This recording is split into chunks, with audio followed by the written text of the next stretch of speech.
Hello everyone, it's DiegoDoom here. Today I'm bringing you another review. Today I'll be reviewing S.H.Figuarts King Joe. King Joe comes from the 1967 show Ultra 7. When 4 mysterious ships descend upon the Earth causing mass destruction, the Ultra Garrison jump into action to stop the threat.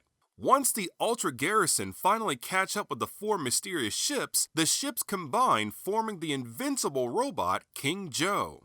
Ultra 7 arrives to stop King Joe, but all of his attacks are ineffective. Ultra 7 and the Ultra Garrison soon realize King Joe just might be truly invincible. Now, Ultra 7 and the Ultra Garrison must work with a mysterious alien woman to figure out a way to stop King Joe and save the Earth. Be sure to check out the 1967 show Ultra 7, it is absolutely fantastic. S.H.Figuarts King Joe is another fantastic release in the S.H.Figuarts line. King Joe has a fantastic sculpt, fantastic paint applications, and a great range of articulation. Let's jump right into it and take a look at King Joe himself.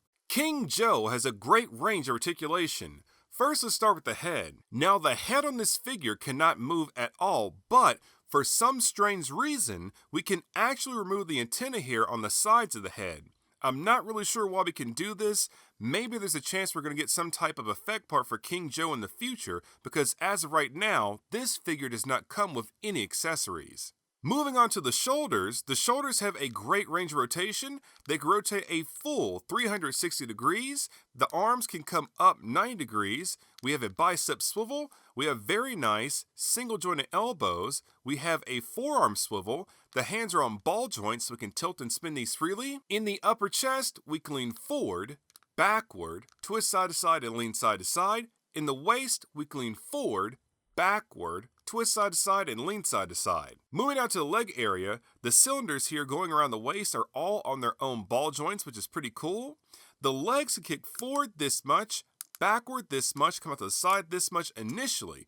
Now, if we pull down on the hip joint, now we can kick further forward, more backward, now to the side a little bit higher, which is definitely very cool. We have a thigh swivel. We have very nice kind of almost double jointed knees. You can kind of see when you bend the leg back here, there's 2 activation points at the shin and also at the knee itself. So it's not quite double jointed, more so single jointed. And then finally, the feet can tilt and swivel. When it comes to sculpt and paint apps, King Joe is absolutely fantastic. Starting from the top, we have King Joe's head. At the very top of the head, we have 3 mechanical pipes with a nice metallic champagne gold paint app. This champagne gold paint app is used throughout the body. As we come down, we have the translucent faceplate with mechanical details etched in. We have our knobs and what we'll call our grille with a gunmetal paint app. As we move out to the sides of the head, we have the large mechanical antenna with very sharp points and rivets. The chest has a large smooth sculpt. For the pecs, we have King Joe's signature chest panels. The chest panels are translucent with a gradiated rainbow compound pattern lined with a black paint app. If we spin around to the back, we have what I think are thrusters. When King Joe is in his separated state, this portion of the body is known as King Alpha. I assume these thrusters are a way to help him move around when in the air. The thrusters have a nicely detailed mechanical sculpt with various panel lines. We have a very cool fluted pattern on the biceps and large rivets on the forearms. The hands have a very nice large robotic sculpt. Moving down, in the center of the waist, we can see some very cool mechanical inner workings with a gunmetal paint app. In the lower waist, we have King Joe's signature large cylinders with various panel lines. Now, unfortunately, if you look closely, you can actually see some nub marks here on the bottom. I'm not really a fan of that. Maybe I'll have to kind of sand that off myself.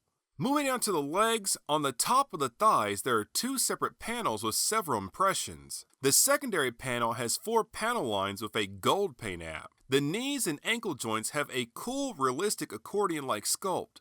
The feet are nice and large with 2 large impressions on top. Since King Joe does not have any accessories, let's go ahead and do some size comparisons.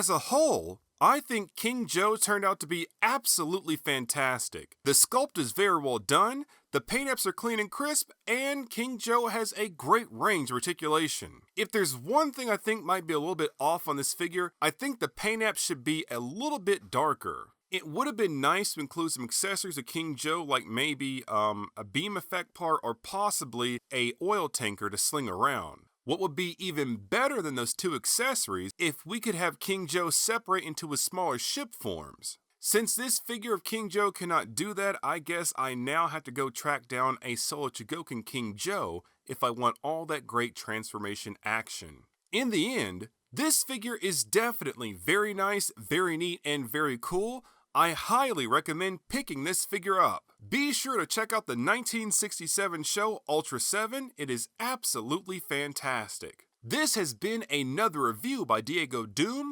Thank you very much for watching, and please stay tuned for more figure reviews. To see the unboxing of this figure or more S.H.Figuarts Ultraman reviews, click the links on screen right now. Be sure to check out my new Patreon page, follow me on social media, and remember, like, comment, share, and subscribe.